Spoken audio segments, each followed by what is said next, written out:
Hello বন্ধুরা, তোমরা সবাই কেমন আছো? দেখো আজকে সব বাচ্চারা কি সুন্দর ও ঠাকুমার পাশে বসে রয়েছে। কেন বসে আছে জানো তোমরা? আজকে সব বাচ্চারা বায়না করেছে যে ঠাকুমার কাছে গল্প শুনবে। তাই ঠাকুমা তাদের সবাইকে নিয়ে বসে রয়েছে একটা সুন্দর গল্প শোনাবে বলে। তো চলো দেখি ঠাকুমা আজকে ওদেরকে কি কি গল্প শোনায়।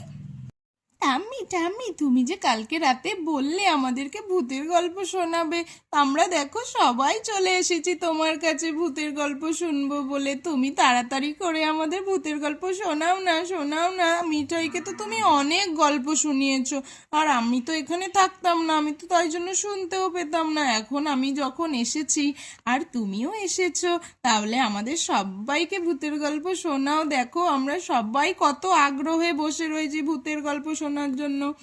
আরে তোমরা আজকে সকাল সকাল উঠে চলে এসেছো ভূতের গল্প শোনার জন্য, কিন্তু আমার তো আজকে শরীরটা ভালো নেই বাপু, তোমাদেরকে কি করে ভূতের গল্প শোনাই? মিঠাই দিদি, মিঠাই দিদি তুই শোনান না, তোকে তো কত ভূতের গল্প শুনিয়েছি, ওদেরকে একটা শুনিয়ে দে। আরে ঠাম্মি, আমি গল্প শোনাবো, তুমি শোনাও না গো। আমার তো গল্প শোনাতে ভালো লাগে না, দূর তুমি শোনাও, সবাই তো তোমার মুখ থেকেই শুনতে চায়। আলো তুই একটু গল্প শোনা না রে বুনু, আমার শরীরটা ভালো নেই, আমি অন্য একদিন শোনাবো। আচ্ছা বেশ ঠিক আছে, তুমি যখন এত করে বলছো তাহলে আমিই শোনাই। তোমার পাড়ারই সেই ভূতের গল্পটা শোনাবো, সেই যে একটা বটগাছ ছিল সেই গল্পটা। হ্যাঁ হ্যাঁ, তোর যেটা মনে আছে তুই সেটাই শোনা। আচ্ছা বেশ, তাহলে আমি তোমাদের সবাইকে একটা গল্প শোনাচ্ছি, ঠিক আছে? জানো তো, আমাদের যে পুরনো গ্রামের বাড়ি আছে সেইখানে একটা বট গাছ ছিল, আর সেই বট গাছটাতে একটা পেত্নির বসবাস ছিল। আর সেই পেত্নিটাতে সবাইকে ভয় দেখাতো, যে ওই রাস্তা দিয়ে রাতে বেলা যেত তো গ্রামের তো সবাই জানতো যে ওই বট গাছে একটা পেত্নী থাকে। কিন্তু ওর পাশেই একটা বড় খেলার মাঠ ছিল, যেখানে প্রতিদিন বাচ্চারা খেলতে আসতো। আর তেমনই একদিন মেঘলা মেঘলা ওয়েদারে ছোট বাচ্চারা ওইখানে ফুটবল খেলছিল। আর খেলতে খেলতে হঠাৎ একটা ছেলে এত জোরে বল মেরে দেয় যে ওই বটগাছের পেছনে গিয়ে ফুটবলটা পড়ে। তারপরে সব বাচ্চারা তো ভয় পেয়ে যায়, কারণ বড়দের মুখে ওরা শুনেছিল যে ওই বটগাছটায় পেত্নী থাকে। এবার কেউ তো সাহস করে আর যেতে পারছে না, সবার মনে ভয়, যেই যাবে তাকে না পেত্নী ধরে। তো ওদের মধ্যে একটা ছোট্ট ছেলে খুব সাহসী ছিল, ওর নাম ছিল রাকেশ। তো রাকেশের খুব সাহস ছিল, ও তো ভূত টুতের ভয় পেত না, আর যেহেতু ও শহরের থেকে এসছে তো ভূতের নাম ও তো শোনেইনি ঠিক করে। তো সবাই ওকে বলছিল যাস না রাকেশ, যাস না। কিন্তু রাকেশ তো নাছোড়বান্দা, কারোর কথা শোনেনি।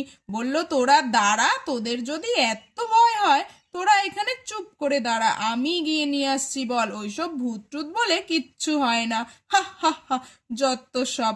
এইভাবে মজা করে হেসে উড়িয়ে দিল ভূতের খবর কথাটা। আর ওরা তো খুবই ভয় পেয়ে দাঁড়িয়ে রয়েছে যে কি না কি হয়। তারপর রাজেশ ভয়ে ভয়ে, একটু তো মনে যতই হোক ভয় ছিল, ভূতের কথা যেহেতু শুনেছে একটু ভয়ে ভয়েই গেল ওই ফুটবলটা আনতে। বাবা গো মিঠাই দিদি, কি ভয়ঙ্কর ভূতের ঘটনা বাবারে, আমার তো এখনই ভয় লাগছে। বাবারে আমি একটু ঠাম্মির সাইডে চেপে বসি, বাবারে আমার একটু ভয় লাগছে। আরে আরে বুনু, ভয় পাস না, পুরো গল্পটা শোন, তারপরে তো ভয় পাবি। তো হ্যাঁ, আমি কতদূর যেন বলেছি, হ্যাঁ ওই ফুটবলটা আনতে গেছে। তারপর ওই ফুটবলটা আনতে গিয়ে ও তো দেখছে একটা সাদা রঙের কাপড় পরে কে যেন বটগাছের ওপরে মগডালে বসে কান্না করছে। তখনও জিজ্ঞেস করলো, কে তুমি, কে এখানে বসে বসে কান্না করছো? আর সাদা শাড়ি পরে চুলগুলো ছড়িয়ে, ও তো মুখটাও ভালো করে দেখতে পাচ্ছে না। তারপর অনেক ডাকার পরে ওই পেতনিটা তো নেমে এসে পুরো ওর ঘাড়ের ওপর বসে ঘাড়টাকে পুরো মোটকে দিল। আর তখন তো রাকেশ মরে গেল। আর রাকেশের রূপ নিয়ে ওই পেতনিটা ফুটবলগুলোর কাছে গেল, ফুটবলটা নিয়ে ওই বাচ্চাগুলোর কাছে গেল। তারপরে বলল, এই দেখ আমি তো নিয়ে চলে এসেছি ফুটবল, দেখেছিস কোথায় তোদের পেতনি, আমাকে কি কিছু করেছে? তারপর সবাই বলল, বাবা তোর তো খুবই সাহস রে রাকেশ, তুই তো পুরো ফুটবলটা নিয়ে চলে আসলি। আমরা তো ভয়ে কেউ ওই গাছটার পেছনে বা সামনে আশেপাশেও যাই না। চল চল, এবার সবাই খেলা শুরু করি। এই বলে বাচ্চারা সবাই আবার যে যার মতো দাঁড়িয়ে পড়ে খেলতে শুরু করলো। আর রাকেশের কাছে যখনই বলটা আসছে, রাকেশ এত জোরে বলটাকে শট দিচ্ছে, একদম 2-3টে বাড়ি পেরিয়ে চলে যাচ্ছে। আর সবার মনে তখন সন্দেহ হচ্ছে, কি ব্যাপার, যতবারই রাকেশের কাছে বল আসে, রাকেশ যখনই লাথি দেয় বলে, এত দূরে হাওয়ার মতো উড়ে চলে যায় কেন বলটি। তখন সবার মনে সন্দেহ হয়, কি ব্যাপার, এইভাবে তো একটা ছোট্ট বাচ্চার কিছুতেই বল আকাশে ওড়ানো সম্ভব না। তখন একটা ছেলে মনে মনে ভয়ও পায়, আর দেখে রাকেশের পাটা তো সোজা নেই, একটা পায়ের গোড়ালি তো উল্টো দিকে। তখনই ওর সন্দেহ হয়ে যায় যে এ তো আর রাকেশ নয়, এ তো মনে হয় ওই শেওড়া গাছের পেতনিটা রাকেশের রূপে এসেছে। ওরে বাবারে মিঠাই, তুই তো কি সত্যি ভয়ঙ্কর কথা বলছিস। আমার তো ভয়ে গাটা ছমছম করছে রে। বাবারে, কি করে যে শুনবো পুরো ঘটনাটা। শোন শোন, এত ভয় পাস না, কিচ্ছু হবে না, এটা তো অনেক পুরনো দিনের ঘটনা। এখন তো আর এসব কিছুই নেই, গ্রামের বাড়িতে খুবই কম। তো চলো ঠাম্মি, ঘটনাটা তাহলে পুরো বলি। হ্যাঁ হ্যাঁ, বল বল, বাবারে বুনু, তোর তো পুরো সবই মনে আছে দেখছি।